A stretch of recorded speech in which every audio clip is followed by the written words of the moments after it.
Episode 8. BRB UK. Worse teeth, better accents. Hello, and indeed, ahoy, hoy, and welcome to episode 638 of BRB UK, your primary source of middle-aged men moaning about video games. Thanks, Toctic. We love you too. You're the best. Yes, I'm Dan. I'm one of your hosts. Hello, good evening, good day, good afternoon. And I'm only joined by one other person this week, and that's Coleman. Say hello, Coleman. Hi! I just realised we're on the wrong side. Let me flip you on the screen. Whoa. There we go. There we go. Do you feel lonely? Do we feel we feel adrift without Tim?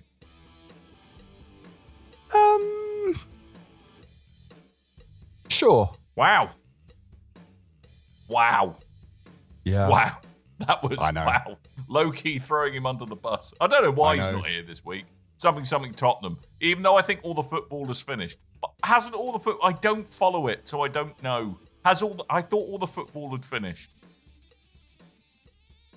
Just from the decrease in volume of people going, "Way football!" in my local establishments in Welwyn Garden City. Ah, you mean the North London slowdown thanks to the Tottenham win? Yeah, a little bit. Yeah, that was fun. Yeah. Words cannot express how little I care about football. Well, they can. I don't care. That's a very simple expression of how little I care about football. That's, yet again, likely to get me abuse on TikTok or whatever these videos go on. What we do care about, though, video games. Do we? Kind of. When I have the time to play them, I care about them. So, what I've noticed about my video gaming habits is that I've just got to find games that allow sharp, short, perfectly crafted little squirts of fun into my daily schedule. And what I have managed to pick up is Monster Train 2. I've been playing it on my Steam Deck. Although I discovered, somewhat frustratingly, it was available on Game Pass. So I've done the classic Coleman thing. I go, woohoo, gonna get a game. I'm gonna buy it on Steam. And it's available on the Game Pass. Shame. Which has been a fail for me. But I'm kind of glad I picked it up on Steam because it is a very awesome fit for the Steam Deck. So for those of you who don't know, Monster Train 2 is the sequel to... Coleman, help me out here. What's Monster Train 2 the sequel to? Hello Kitty Roller Coaster Adventure. Correct. Yes, it Getting. is. Well, I would say it's the spiritual successor to that, but it's actually the successor to Monster Train 1, which was you were in a train that was full of monsters. You're from hell. You're going to go and sock it to heaven, and that was the whole name of the game of that. Monster Train 2 is that successfully happened, but it turns out the people who live in heaven have got another plan of using extra-dimensional beings to support them in their nefarious ways. And now some angels have joined the devils and, attacking heaven together. Who'd have thought it? Crazy. But Not anyway, I. Not I. So at its core, it remains one of the best kind of roguelike deck builder games with a lot better tower defense thrown in. The basic setup is you are in said monster train, which is over 3 floors. With your special engine crystal thing at the top, your hellfire thing at the top, which you've got to protect, because without that, the train stops because reasons. Exactly what those reasons are, I don't know, but it dies, your train dies. Is it TFL strikes? Yes, exactly that. Everyone puts Cool. their high-vis jackets on, stands with their arms crossed outside the health station. That's what happens. I just go, no trains today, mate. Sorry, I haven't had a 500 million% pay rise, so no trains today. That's exactly how that works. That's exactly how that works. It's exactly how that works, and I won't hear any different. Your enemies board the train through the ground floor, and they try and fight their way up to said aforementioned RMT crystal at the top. And your job is to stop them by deploying minions of your own on every floor and applying spells and status effects and room effects and train effects to really mix it up. And for some reason, despite the, what makes this game awesome being it's, really, really well thought out kind of set of synergies between kind of the cards and the spells that you have and some ridiculous build crafting you can do with it, even more so than in the original game. So like you can basically have like forever buffing cycles of of allies that attack once, then die, then come back to life again. But that counts as a unit spawning, which buffs the attack of all your units, and you can just create this just ridiculous kind of never-ending chain of power-ups, which is amazing and just lots of fun to play. And feels vaguely broken, but that's kind of half the fun.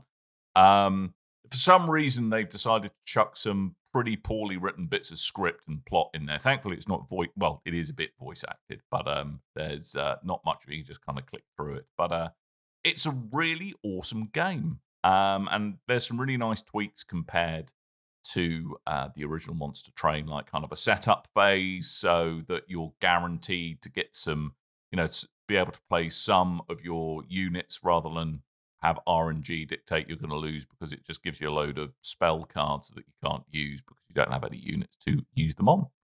So, yeah, I'm really enjoying my time with it. 20 quid, though, which is a bit steep, but I really like the first game, so I didn't feel so bad about it. Yeah, great game. Loving it. Yeah, so because the most recent offerings on PlayStation Plus, they've given away Balatro, which is a very popular card game at the moment, and this is a sequel to a not as popular but still very popular digital card game. So how does this stack up for? Because one's now available on PlayStation Plus and the other's available on Game Pass. So I mean, it's a very different game to Balatro. It's almost a bit like, it's in the vein of things more like Slay the Spire, Cobalt Core, that kind of stuff. It's that kind of game where it's like a very roguelike, like you're kind of going through scenario to scenario. You have a random selection of kind of paths that you take with encounters along the way. Rather than the kind of open-ended, and there's an ultimate goal you're getting from hell, should the trains be running, to heaven, again, should the trains be running and the platforms be open.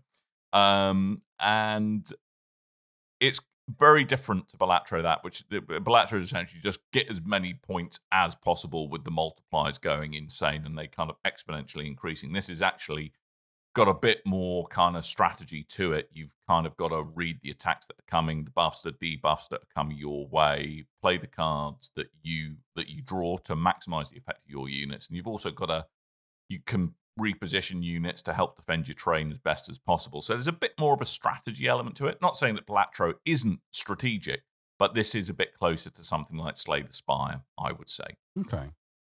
I'm really enjoying it. It's a really good fun game. You picked this up on Steam instead of I did. played through Game Pass. So would I be right in thinking you've given it a Steam Deck test? I've given it a Steam Deck test. Glorious on the Steam. I've only been playing it on the Steam Deck. That's how much of a test I was giving it on the Steam Deck. Yeah, it's unsurprisingly not that taxing a game. I can imagine. To play. It's got a really nice visual style to it, but, it is essentially a bunch of 2D animation. Well, me being me, I completely forgot to put the video in again, so there you go. That's all right. There we go. There's your RMT crystal. We'll just leave that running while we finish up on this. Yeah. And, it does, I think it does mix up the encounters a bit, which takes it away from just make big numbers get bigger. And kind of every third encounter, you get a big boss fight with completely unique rules. So they have kind of extreme kind of buffs to friendly units or debuffs to your units. So yeah, I mean it gives a good amount of variety in what you're doing. It doesn't feel too samey, and like the first game, the real fun is as you play, you unlock kind of additional factions that you can kind of combine. Every run you have you select your primary faction and your secondary faction, and there's some really cool synergies that start to come alive as you unlock more and more as you play through the game.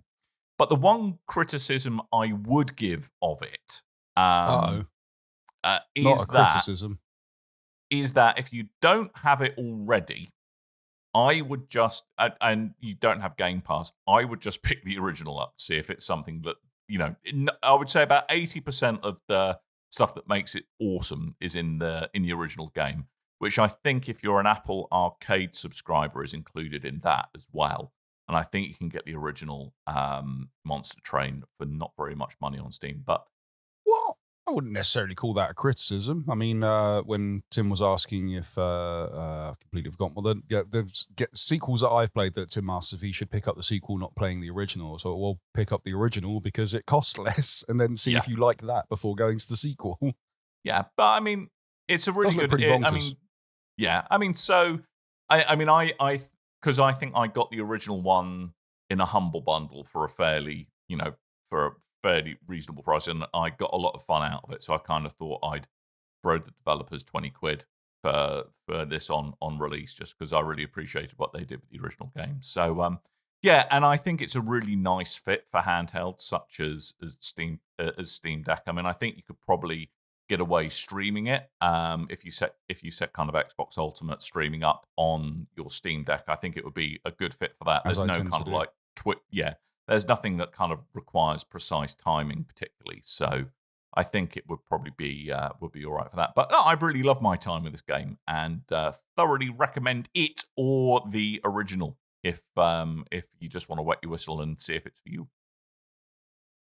I'm glad. I like when you get stuck in deep into a video game that isn't Destiny. I feel like we're pulling you back. Actually, talking of Destiny, I haven't played it. I still haven't played Act 3 of whatever this year of releases, and I haven't pre-ordered the next bit yet. Kev will be very surprised, I'm sure. I'm surprised. I've fallen off. I barely know what you're talking about these days. Other games. Surprisingly, rather than me just going, I haven't played anything, but I can tell you this fantastic fact about Destiny and how they changed this thing on a menu. I go a bit Tim when Destiny's involved in that's it. Monster Train 2. You should pick it up. It's available now on PC, Xbox Series X and S, and available on that there Game Pass, or £20.99 on Steam. Yes, everywhere. Well, I'll tell you what. Now we'll get away from the trains and we'll jump into a bit of sneaky stealth, because another very good-looking game is The Siege and the Sandfox, which you may have heard of. Right. This has been in development for about 6 years, and I came into this one caught my eye at an EGX, and it was one of those ones where they went, we've got one machine you can play this on, and there's going to be one person that is hogging the game all day long. So I never actually got to play it, but I went, that looks like a kind of game that I would like to play, so I wishlisted it, and I didn't really follow it at all, and then all of a sudden got the pop-up on my thing and went, yes, Steam Deck looking game, need to play this. So I have been playing. The Siege of the Sandfox is if you're watching the videos, you can see a very beautiful looking pixel art 2D puzzle platformer that entirely is based around stealth. So it has, and it probably helps that there's a character running around in a hood in the game, but it has a kind of feeling as you're playing it of a 2D Assassin's Creed, just without the assassinations. And then when you're just basically full in stealth, it's got a sort of Metroidvania mixed with a Metal Gear Solid, like all these kind of things thrown in, which feel great. The story is you play as the Sandfox, which is a line of protectors that protect the king of the land. And there is a siege upon the castle, so you've run to help him. And, oh no, betrayal is afoot. Turns out what? The king is dead. The queen is... Again? Yeah, she asks for you to run for help, and then all of a sudden stabs you and throws you down into the pit of betrayal, which is a dungeon. Real name of the pit? Because you should have seen that coming if that's the actual name of the pit. Yeah, I'm not sure what the actual name of it is, but it's basically like, you remember when they redid the Lazarus Pit for the Nolan films, Batman, Dark Knight, and instead of being a pit that you come back from back to life, it's just a dungeon that when you go into it you never escape from, is the idea. It's one of those. It's an oubliette. So you end up having to navigate your way through the pit and through the dungeon into different sections, meeting different NPCs along your way, and they will set you off with different tasks. And a lot of them will be like, hey, go capture a creature for me, go find sabotage something in the castle if you can make your way back up into the castle.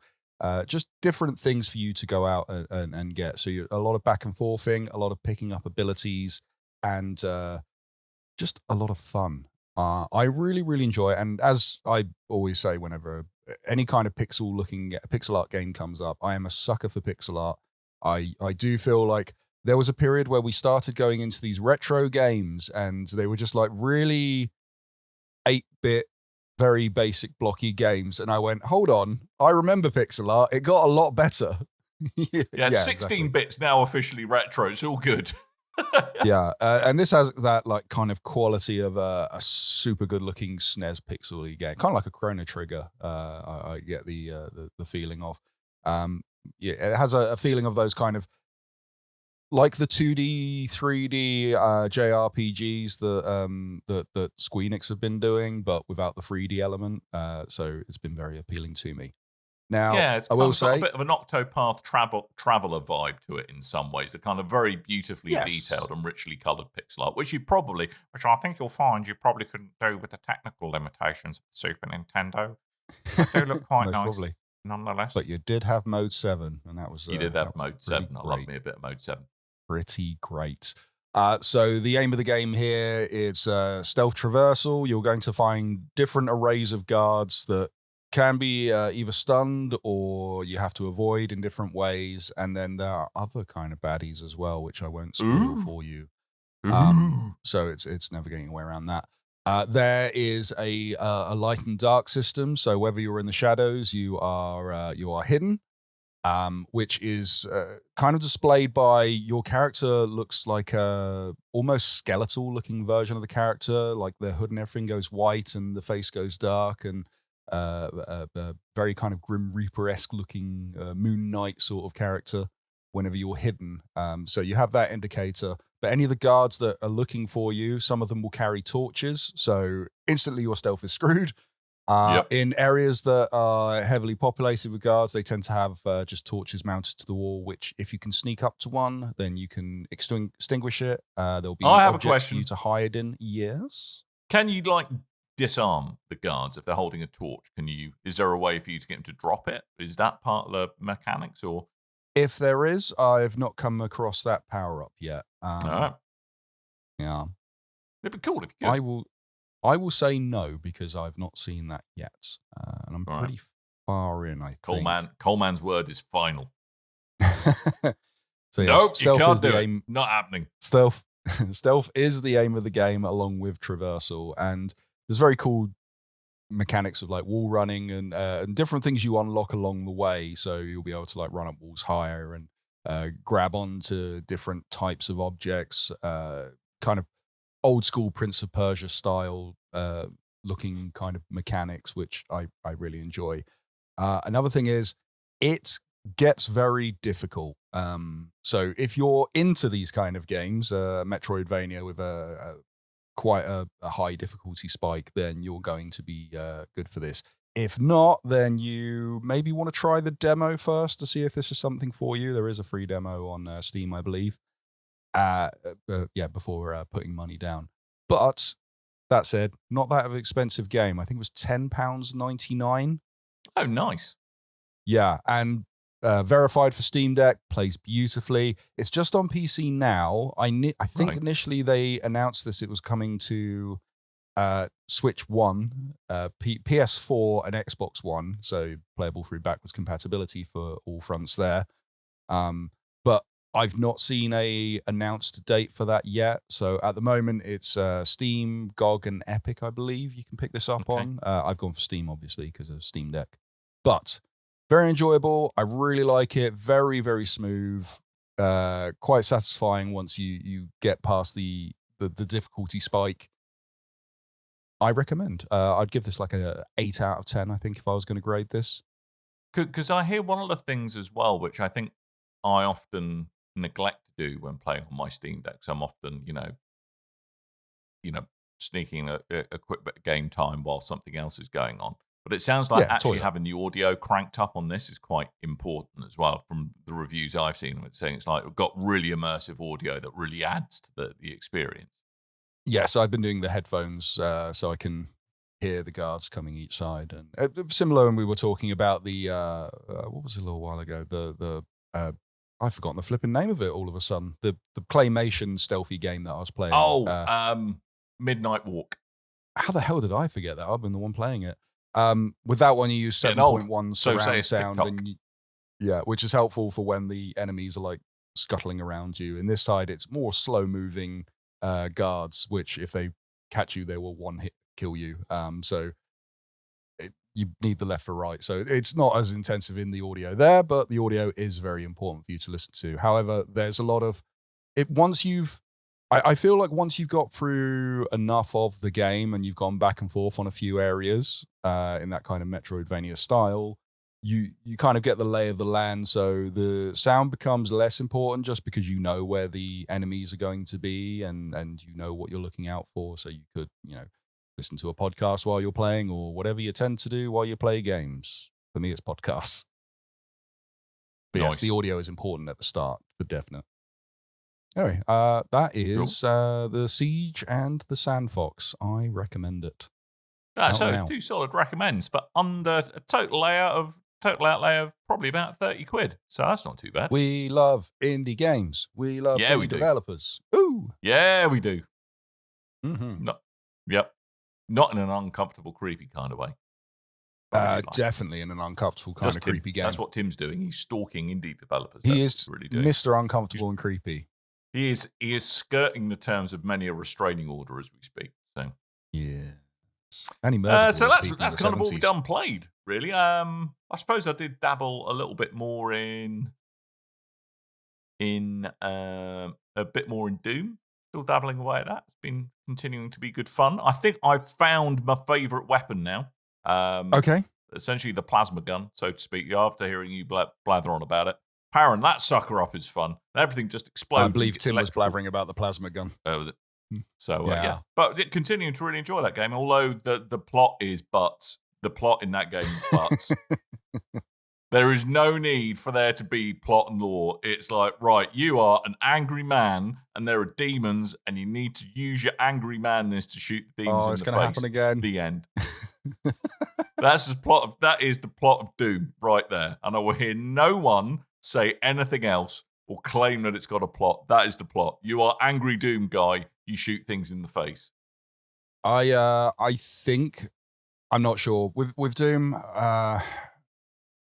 I wasn't particularly enamored by it. I liked the shooty bang bangs, but I wasn't really captivated by the story, such as yourself. I don't know if I'm jumping straight back to it or if that's going to sit on the shelf till we start getting to Game of the Year conversations, and I might jump onto it, or when there's a gaming drought or something. My full focus is towards Death Stranding 2 next. Sugar, that's coming out real soon as well, isn't it? When's that? Very soon. And I haven't seen a discount, so I'm a little bit worried that I've got to pay full whack on that one. And I haven't paid full whack on a video game for quite some time. So, dear. Yeah. That and the Onimusha remake, Onimusha 2 remake came out last week, on Friday. So I've been meaning to grab that, but I got so kind of enamored with the Siege and the Sandfox that it's been sitting by the wayside. So that might be my game for next week, and then I think it's all hands on Death Stranding. Oh, I have a question. Yes, I have a question. Switch 2, you getting in on that or not? No. So I spoke about this before. I get a thing through my work, a tech scheme, and we can order stuff through a couple of different retailers. And the one that I would use for this would be Curry's, I guess. So when I thought about getting a pre-order, I looked at their pre-order system, and it was like, good news, our pre-orders are available. Here's how you pre-order. Go to a store. Like, oh. No. Never go to the Curry store. Never go there. They'll try and sell you all the things that you don't need. A couple of Curry stores, when the PS5 was, I've documented that on the show. Curry's was quite a bit of a source of frustration for me. But yeah, it's go to the store, and I've been a bit too busy with work lately, so that's not really been an opportunity for me.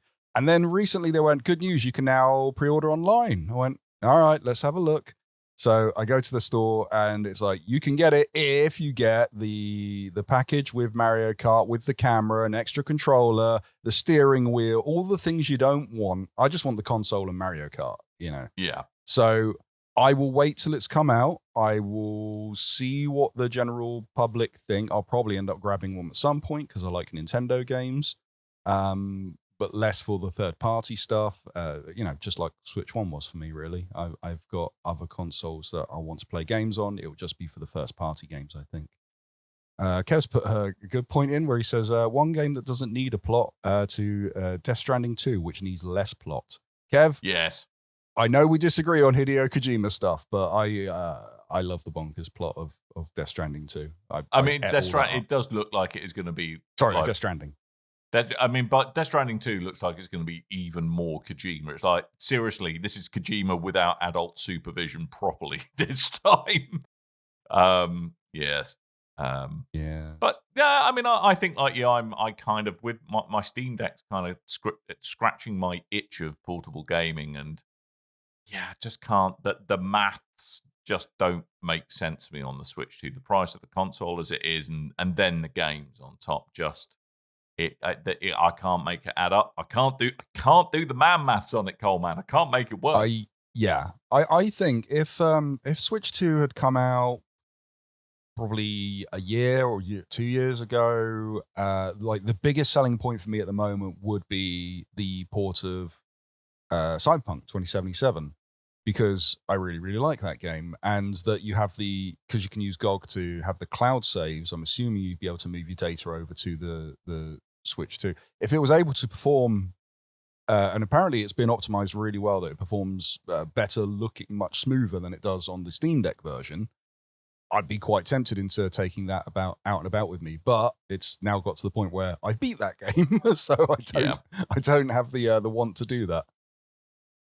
Anyway, that's Switch 2 we randomly got into. Should we do some news? Let's do some news. Okay, this one, this hit last night, very abruptly all of a sudden. EA, they continue to be axing studios, and they seem to be still axing game titles. Not to be mistaken for the upcoming Marvel, I've forgotten the name of it, the one that Tim's got on his ones to watch. It's called Marvel 1943 Rise of Hydra, which features a Black Panther. This is, they were working on a Black Panther game, which I think they announced 2-3 years ago. And this was being done by Cliffhanger Games, which, if you remember, they were doing a Wonder Woman game with Monolith, which got shut down. And apparently one of the biggest problems there were a lot of the talent from Monolith that we know and love from the Lord of the Rings games went off to go form Cliffhanger Games, which they have now been shut down as well as a consequence of this Black Panther game. So bit of a weird situation where you have this BAFTA award-winning game studio. They go off and get the heads of that go, right, let's go form a new studio. And both of the studios end up getting shut down, which is quite a kick this year. But this is the third wave of layoffs from EA. We didn't see much about Black Panther, so we don't know what kind of state it was in. All we saw was a logo reveal on X or something, I think. So we've not really seen much about it. But we did get, there was an internal email that's been leaked out from EA Entertainment President Laura Miley. And they said that they're refocusing on their core franchises, including Battlefield, The Sims, Skate, Apex Legends. No, not The Sims. Jesus Christ, the world does not need more Sims. No. Get ready for that Sims live service, whatever sequel they're doing, spin-off thing. Yeah, I've got a feeling, that this is going to be more teams devoted to like the Star Wars Jedi, whatever the next one of those is. It's just depressing, and this is why I think kind of really why indie games are becoming a lot more kind of like my core gaming rotation at the moment is just because the AAA games or kind of the big studios are now just really maximizing safe bets, I think. And it's a bit depressing to see the kind of the innovation, certainly in the big studio, stagnating quite a bit. Yeah, it's a bit sad, really. I mean, obviously we didn't see much about kind of the Black Panther game in this instance, but looking at the people who were involved, and it was the people who were involved in Middle Earth, Shadow of Mordor, vets from Halo Infinite, God of War, that kind of place, those kind of games. And it was meant to be a single-player narrative, story-based, third-person action game, and that's kind of all the right words for me. But it could have been cool, but just a shame. Yeah, it's a shame. And I think the studio was only like 2 years old as well. And he wasn't even 2. But they did say that they remain committed to titles like Iron Man at Motive, Star Wars, next Star Wars Jedi game, and Mass Effect at BioWare, who have to be hanging on by a thread at this point. I mean, there's like 3 people left in BioWare, surely. Yeah. But, so there was meant to be, this was one of the 3 big titles that they signed a deal with Disney over. So it was the Rise of Hydra game and the Iron Man game. So I'll be interested to see if Iron Man gets axed, because we also haven't seen anything from that title, even though they said that they're remaining committed to it.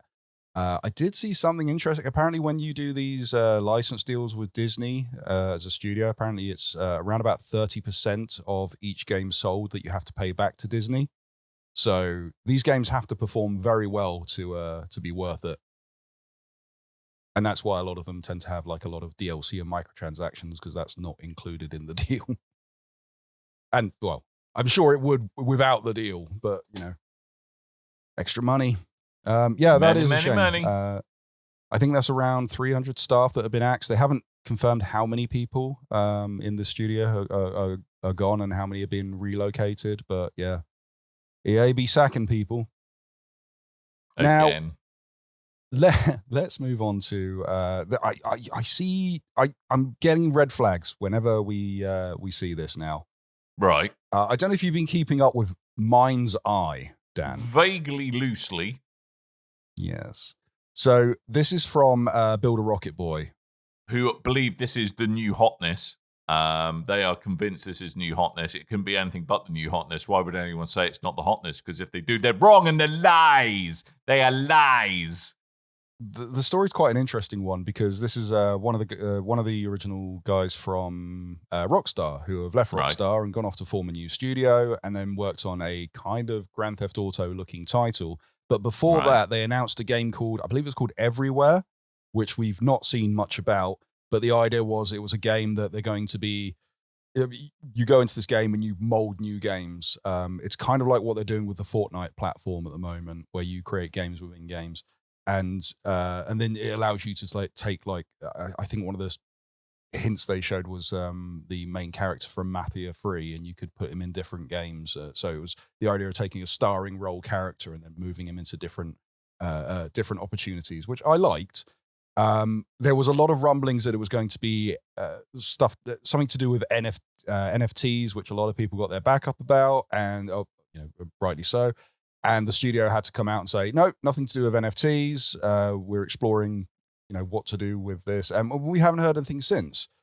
I think Everywhere was meant to be their big money game, and they've got a lot riding on it. And I think MindsEye was built in that similar system, because if you look at the big video that they've put up on PlayStation, on PlayStation's channel, they're talking about their roadmap, but they're also talking about molding the game and making new modes and stuff out of it. So I think this is to do with the other, and the reason they're kind of very keen on rushing this out soon, which I'll say, well, that's rushed in the moment, is that they need money for the next game, and this is where they're getting it from.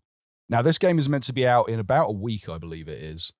And we just had the previews come out, and the previews were very weird, because influence was sent, were basically given a stream, like we're doing now. If you're watching us and we're playing the gameplay through the video, and you're watching the gameplay, so you didn't get a hands-on, which is very weird 2 weeks before a video game releases. Everything's streamed and someone else is playing. but also there were a lot of issues. There was balancing issues, lots of texture popping, a lot of tech issues that were just appearing. But also there were a couple of instances where the person playing had to activate a debug mode and put it in like a god mode so they can get past difficult parts of the game, which again, red flag, red flag, red flag. It's a very weird thing to do 2 weeks before the game's meant to come out. And then all of a sudden we get this big in-depth video that comes out on PlayStation to go, no, it's great. Look at it. It's great. It's brilliant. Look at the This is how it shiny. plays. Look at the shiny. So very weird. And it does that thing that I hate with a game that hasn't even come out yet. They go, here's the roadmap of what we're going to do after the game's come out. I'm like, can you just give us the damn game first before you know, give us at least 6 months of playing this game before you go, here's our lofty expectations of how we're going to make game better. Yes. Anyway, that's my rant. This week, so Right. co-CEO of Build a Rocket Boy, Mark Gerhard, he came out and said that there is a concerted effort underway to sabotage the game's reputation. So this began with the influencers that they invited to check out the preview of the game that wasn't a preview of the game, who were all then complaining about all these issues. But also all the influencers and people on YouTube and things that have then picked up on this negative press and then shared negative press.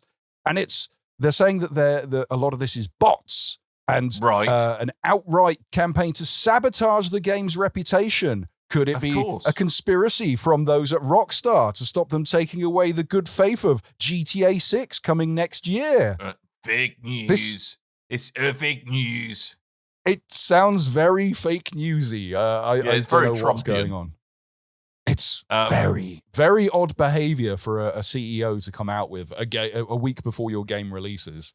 Unless there's a grain of truth to listen, he's absolutely cacking it. Yeah, exactly.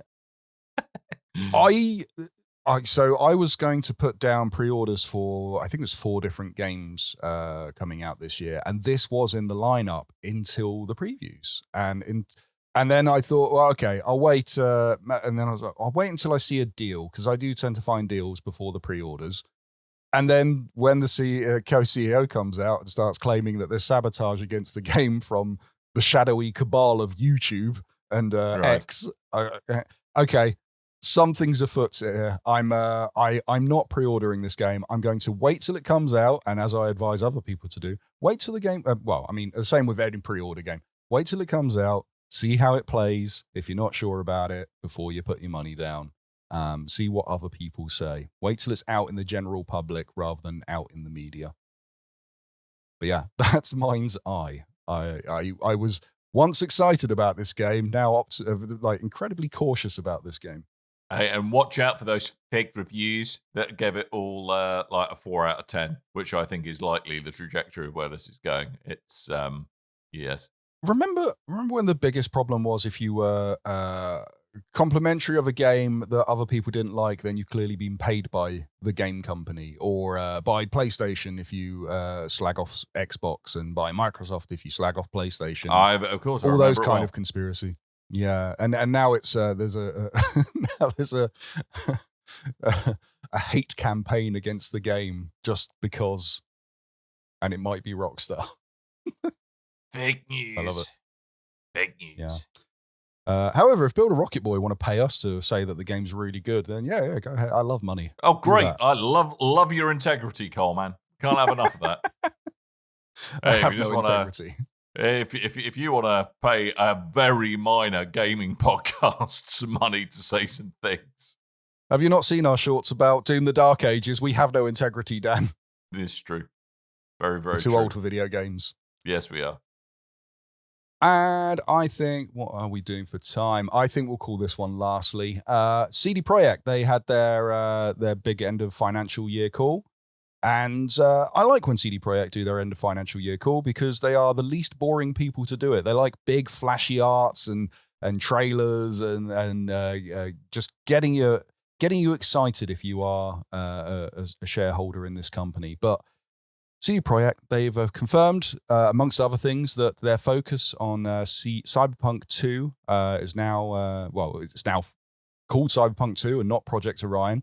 It's officially entered pre-production.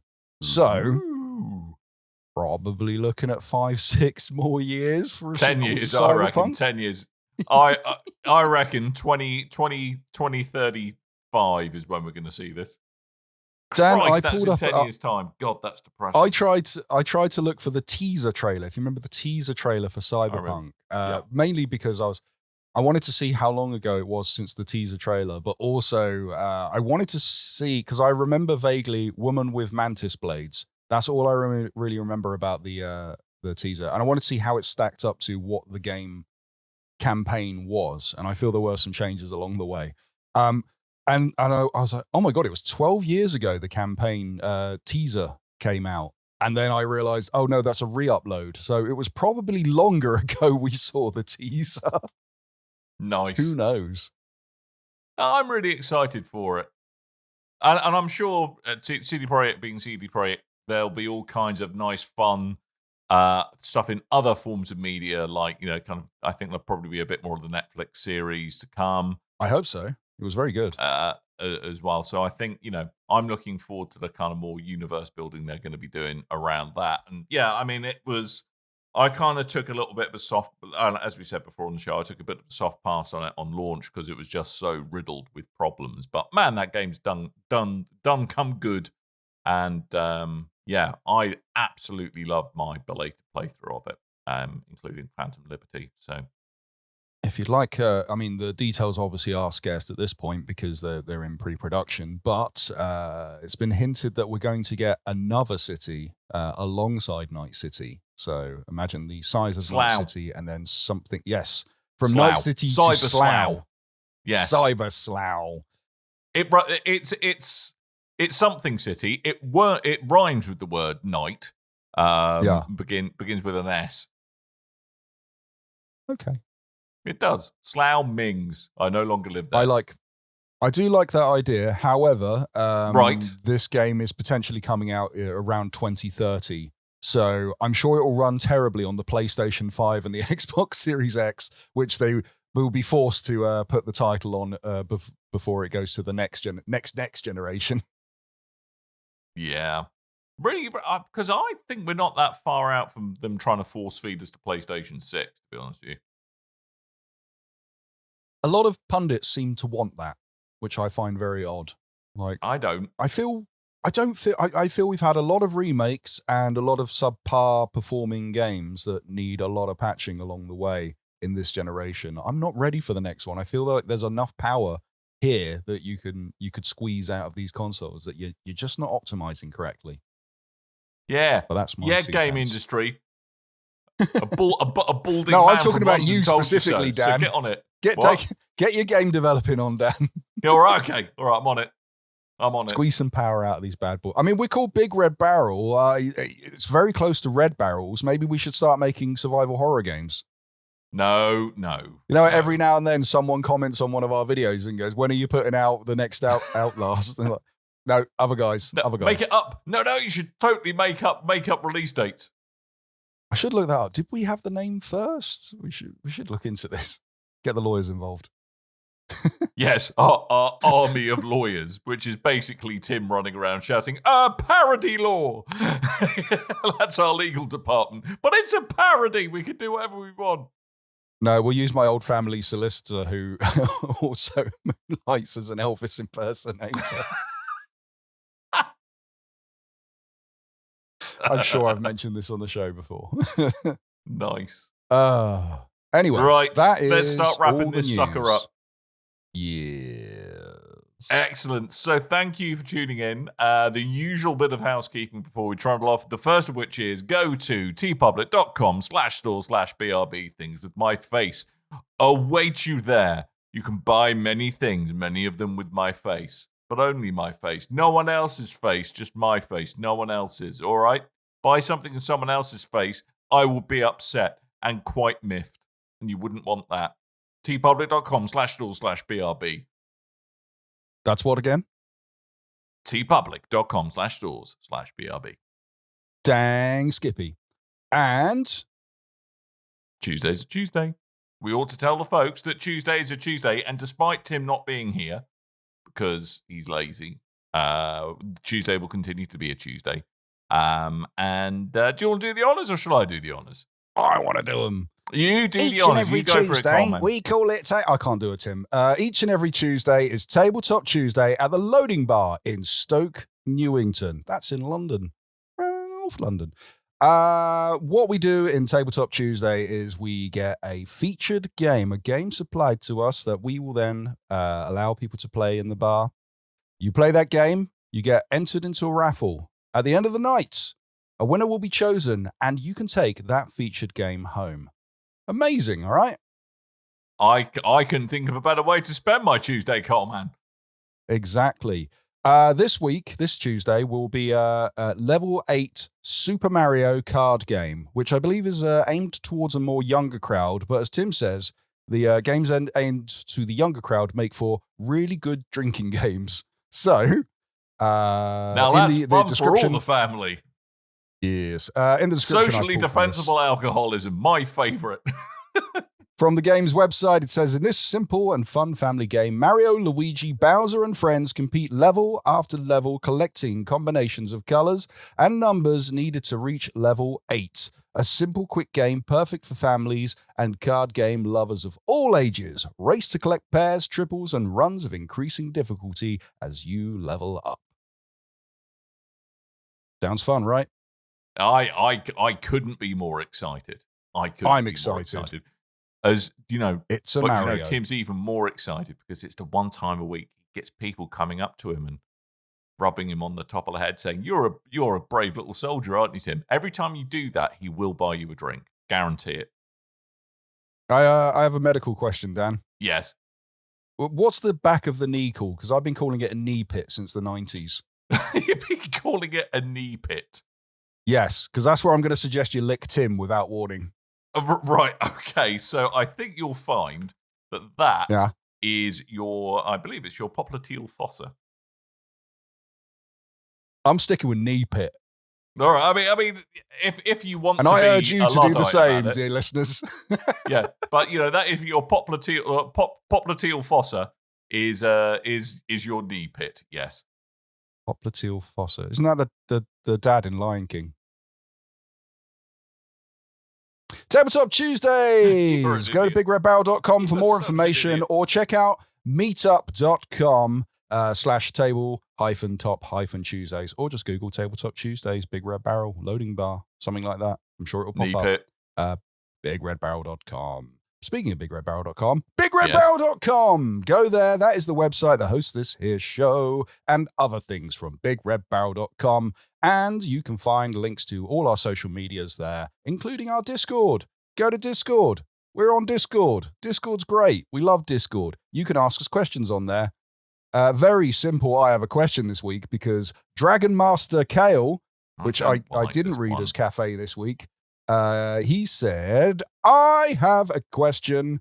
Will you play the air horn and the dan-da-da-dan-da-dan-da-dan soundboard for me? It always makes me laugh, no matter how often I hear it. I apologize in advance for your other listeners. If you can make it relevant to what is being discussed, that's completely unnecessary, but you can earn bonus points. I mean, we're talking about your question, so you can have the air horn.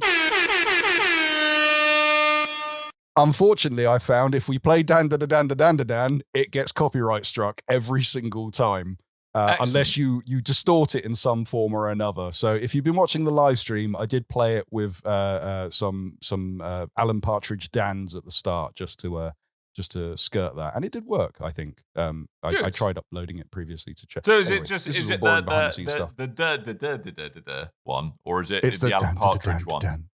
No, it's the dan-da-da-dan-da-dan. So we can Alan Partridge it up. All right, fine. Why don't I say I'm fine with that? I'm not fine with that.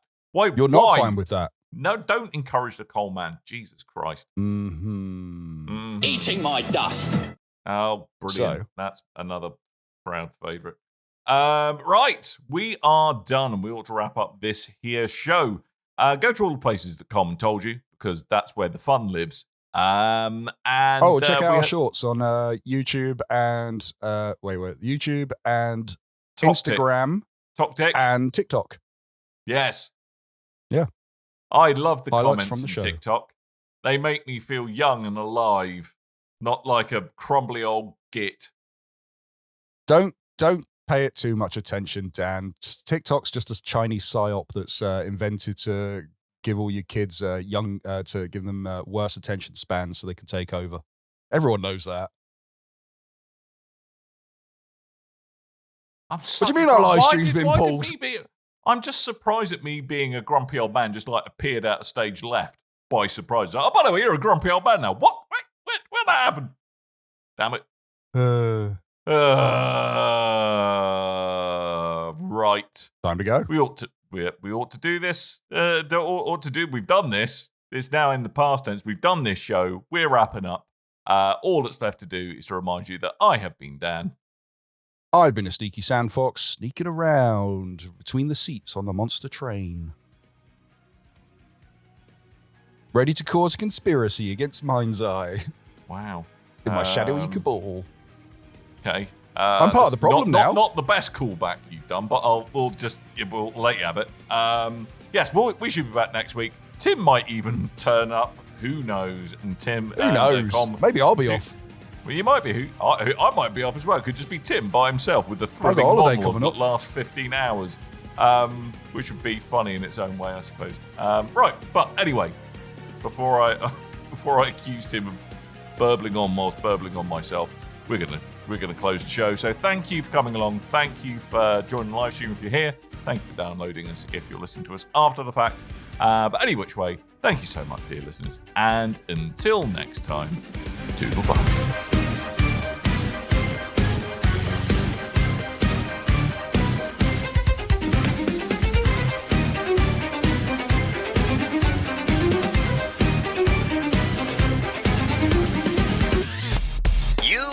Your ears are quite welcome for the podcasting goodness that you just heard.